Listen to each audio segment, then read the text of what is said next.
I understand perfectly. 3 words, delivered quietly into a room full of people who had spent months preparing for this moment. My voice did not waver. My hands did not shake. From the outside, I imagine I looked like a woman who had simply received information she had already expected. From the inside, I was something else entirely. A person who had known this was coming, had prepared for it carefully, and was now watching everything click into place exactly as she had planned. I turned from that candlelit dining room, walked out of the estate into the cool Ontario night and got into my car. I opened my laptop.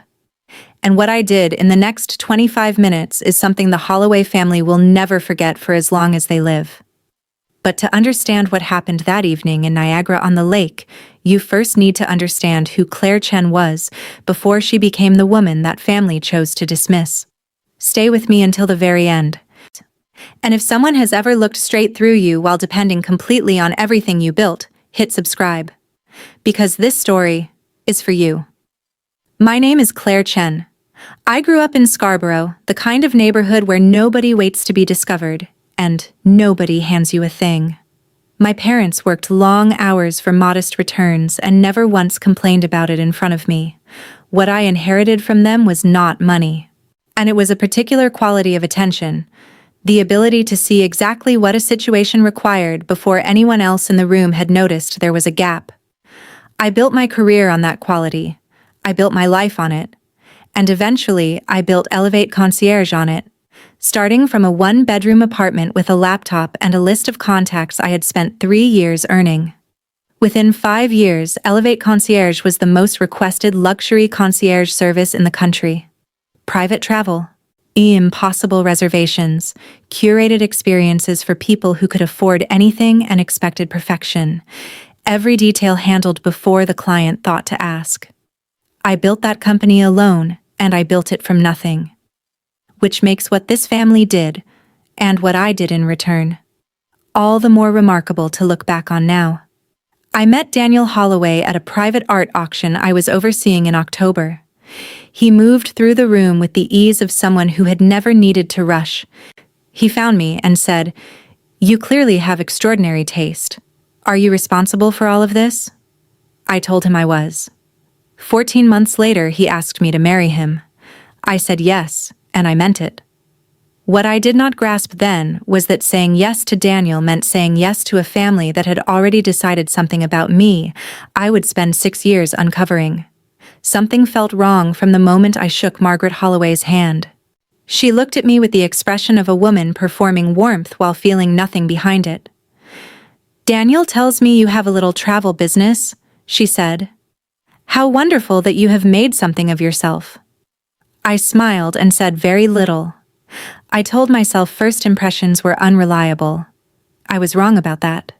6 years followed in which Elevate Concierge was used constantly by this family and mentioned by them as though it were a charming hobby of mine. 6 years of Daniel catching my eye across rooms and offering nothing useful in response. Then Margaret announced her 75th birthday, a full luxury weekend in Niagara-on-the-Lake, formal dinner, celebrity chef brunch, private vineyard experience, chauffeured transport, the entire family at the Prince of Wales Hotel. And the person asked to build every element of it, me. I did what I always do. I gave it everything. Even not knowing yet that the event I was building so carefully was the same event someone else had chosen as the stage for my removal. The first thing I noticed during the planning was money behaving strangely, reimbursement sitting unanswered, a conversation at Easter dinner about the Rosedale townhouse that stopped abruptly the moment I walked into the room, Daniel taking phone calls in the garden in a voice too low to hear. Then one evening I came downstairs and found him at the kitchen table with his laptop, and he closed it before I had finished crossing the room. Something shifted in me that night. Something that had been trusting became something that paid very close attention. Through a shared drive I had been given access to for the birthday weekend planning, I found financial records that told a story Margaret and Daniel had been keeping from everyone. Debt, litigation, assets disappearing into structures designed to be difficult to follow. The family name they had carried like armor for decades was covering a collapse that had been happening quietly for some time. Not one person had thought to mention any of this to the woman whose company guarantees were currently holding their entire birthday weekend together. 3 weeks before the event, I found Daniel's jacket at the dry cleaner. There was a folded printout in the inside pocket. 9 months of correspondence between my husband and a woman named Isabel Fontaine, his former girlfriend. The woman Margaret had always referenced with a particular warmth she never once directed toward me. The messages were specific and unmistakable. The last line read, "The doctor confirmed it today. I am keeping it." I stood in that car park and read the whole thing twice. Then I refolded it exactly as I had found it, put it back, and drove home without speaking a single word aloud. That night, I found a voice recording on the shared drive. Daniel and Margaret, saved there by mistake. Margaret's voice was measured and entirely calm, the voice of someone who had planned this carefully and felt good about the plan. The birthday weekend was the setting. Saturday's dinner was the moment. Daniel would announce a separation. The framing would make me look erratic. Papers were already prepared. On the dinner itself, the one I had spent 4 months building to perfection, would be the place where I discovered I had no seat at the table. Literally. That detail was in the recording too.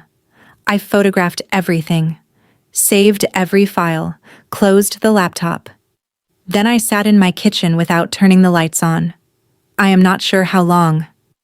At some point I got up, went to the bedroom and started packing. Daniel was asleep.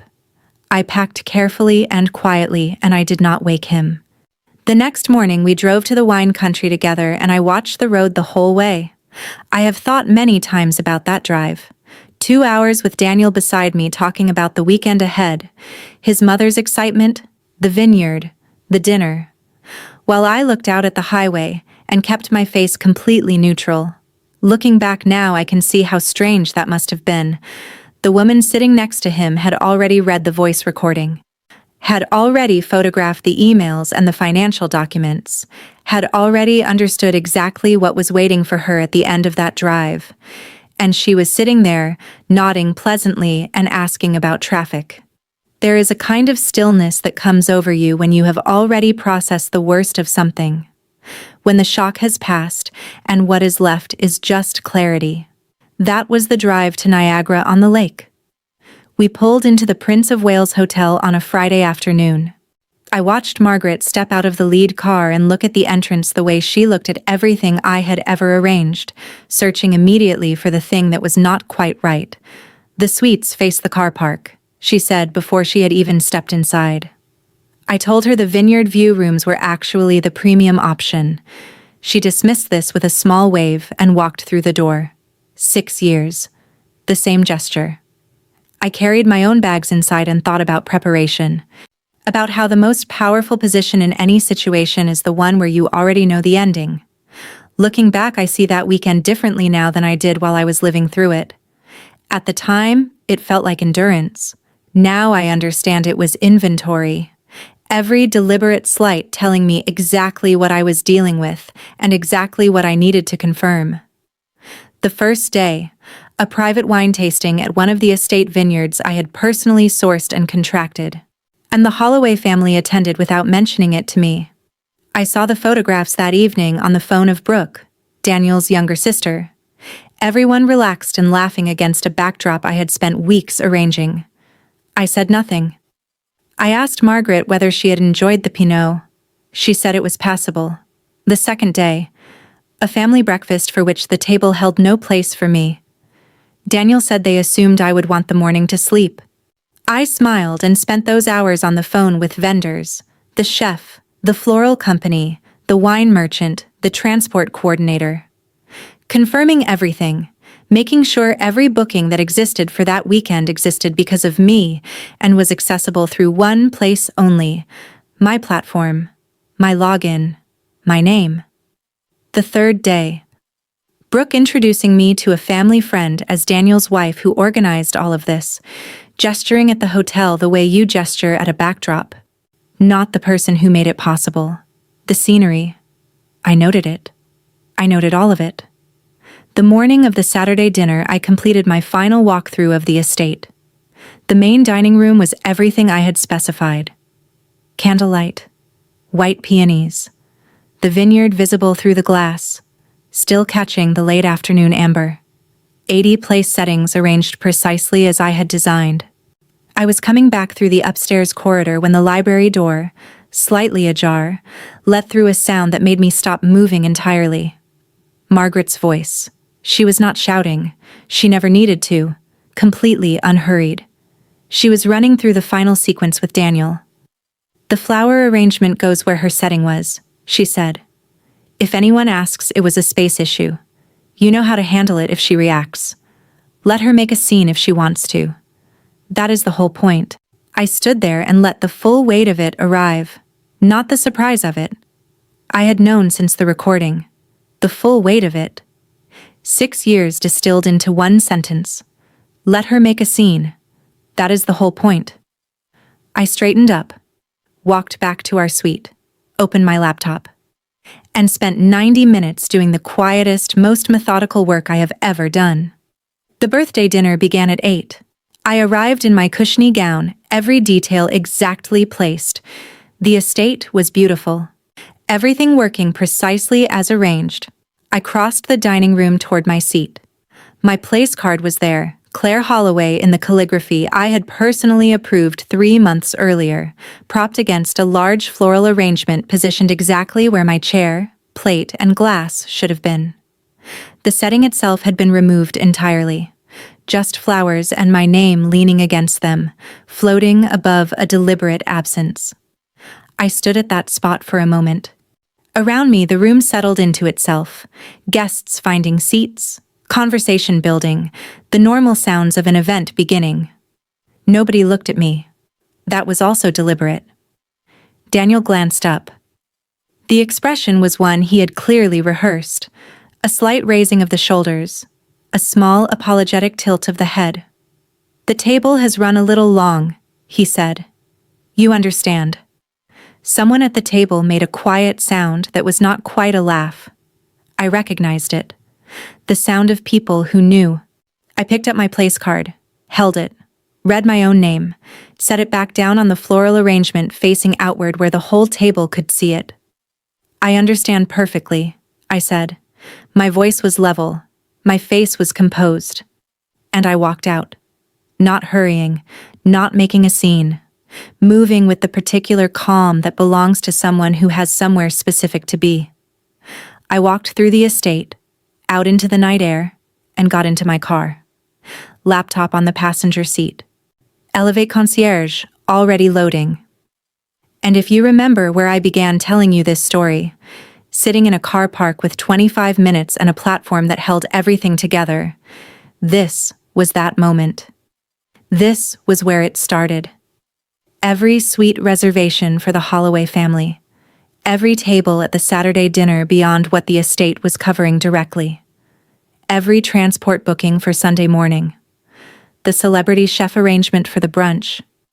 The vineyard experience. All of it guaranteed through one account. All of it cancelable through one login. All of it mine. I worked through the list methodically. Each cancellation confirmed. Each deposit returned to the Elevate concierge account. Each vendor notified through the platform. By the time I closed the laptop, the birthday weekend had been reduced to whatever the estate itself could absorb, which was considerably less than the Holloways were expecting. Then the messages began arriving. Daniel first, asking where I was, then telling me to stop whatever I was doing, then informing me that the hotel had called about the suite arrangements, then Margaret, brief, precise. The way everything she communicated was brief and precise. She wrote that my behavior confirmed everything she had always thought about me, then Brooke, that I had humiliated the family, then Philip, Daniel's brother, announcing that their lawyers would be in contact. I read everything. I replied to nothing. Because I had been thinking clearly for the last 25 minutes and what I understood was simple. This family had spent months building a structure designed to diminish me publicly at an event that existed because of my work. The structure had a flaw in it. The flaw was me, and I had simply removed myself from it, along with everything else I had been holding in place. I put my phone down, got out of the car, and walked back inside through the service entrance, the route I had noted during my first site visit months ago, because I always note the service entrance, to speak with Andre, the estate manager.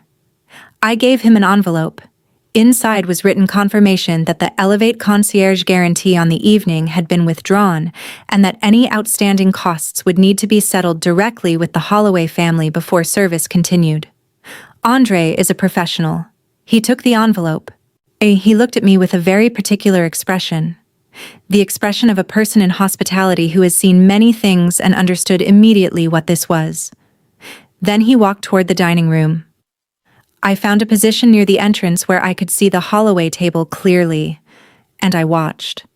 I watched Philip's expression when Andre reached him, moving from irritation through confusion and arriving at something considerably less comfortable. I watched Margaret's hand move to her bracelet in the way it moved whenever something shifted beneath her feet. I watched Brooke whisper urgently to the person beside her, and I watched Daniel, who had stopped moving entirely and was staring at a fixed point on the tablecloth with the look of a man who understood exactly what had happened, but could not find the beginning of a way to address it. The birthday dinner continued around them, other guests eating and talking and raising their glasses. At the room still beautiful, still candlelit, the vineyard still visible beyond the windows. But the Holloway table had become an island, and what had arrived at that island, in the space where a very different evening had been planned, was an accounting they had not prepared for. I watched their faces for a while, then Daniel's name appeared on my phone, and I answered, because it was time. Have you ever watched someone realize, in real time, that the plan they spent months building has just come completely undone? I had, and now his name was on my phone. I stepped outside when Daniel called. His voice was measured in the way people are measured when they are working to stay in control of something already gone. I told him we could talk. Not that evening, back in Toronto, with a lawyer present. Then quietly, I told him I knew about Isabel, that I had heard the recording, that I had seen the papers. The silence that followed was longer than any silence in our 6 years together. He asked, "How long have you known?" I said, "Long enough." And I ended the call. What followed in the weeks after was not dramatic. My attorney worked through everything I had carefully documented, the correspondence, the financial records, the voice recording. The settlement prepared on the assumption I would be walking in completely blind. What came out of that process looked nothing like what the Holloway family had planned. The Rosedale townhouse, a settlement that honestly reflected 6 years of real contribution. My company fully protected. Daniel signed. I believe by then he understood that the version of events he had intended to present publicly was one he could no longer afford to defend. Margaret called once, composed as always, and told me she hoped I understood none of it had been personal, and that families went through difficult seasons, that she had always admired what I built. I thanked her. I wished her well. That was the last conversation we ever had. What I felt in the months that followed was not triumph, not the clean satisfaction revenge is supposed to deliver. What arrived instead was something slower and more honest. Grief for the marriage I had believed in. Relief at finally setting down a weight I had stopped noticing was there. And beneath both, a clarity about my own worth that 6 years inside that family had quietly taken from me. That clarity was the real thing I recovered. Not the townhouse, not the settlement. The understanding that I had been making myself smaller for people who were never going to acknowledge what that cost me. 8 months later, I moved into a new apartment and repainted the kitchen myself on a Saturday with music playing. Elevate Concierge had its strongest quarter on record. The company this family had called a little travel business was growing faster than ever. It turns out when you stop carrying weight that was never yours, you move considerably faster. I am not going to tell you the quiet evenings are never heavy. Starting over takes time and there are moments of doubt. But then I think about that dining room, about my name propped against a flower arrangement, about a family that used everything I built and decided what it meant was that I was manageable. And the doubt passes every single time. Here is what I understand now that I did not fully understand before.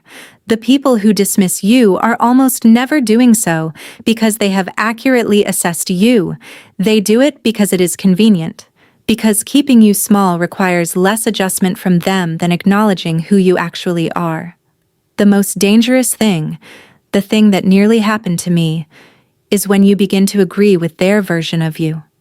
When you carry their assessment for so long, it starts to feel like your own truth. I remembered who I was. That is the whole story, really. Everything else followed from that one thing. Now I want to hear from you. Has someone ever treated your contribution like it barely mattered, while quietly depending on everything you were building? Or have you ever been in a room and realized that the person being overlooked was actually the one holding the entire thing together? Whatever came up for you while watching this story, please drop it in the comments below. Every single one gets read, and what you have been through deserves to be heard. And if any part of Claire's story reached something real in you, if it reminded you of your own strength, or felt like something someone you love needs to hear right now, please do share it with them. You already know who that person is, and passing this along might mean far more to them than you realize. Also, where in the world are you watching from today? Drop your city in the comments. It moves me every single time to see how far these stories travel, and I would genuinely love to know where you are joining us from. And if you would like to be here for the next story, because there is always a next story, you are so warmly welcome to subscribe and turn on the notification bell so you never miss one. We bring new revenge stories every week for people who chose themselves when it would have been easier not to. Thank you so very much for watching this story all the way to the very end. It truly means everything to me. God bless you, and I will see you in the very next one.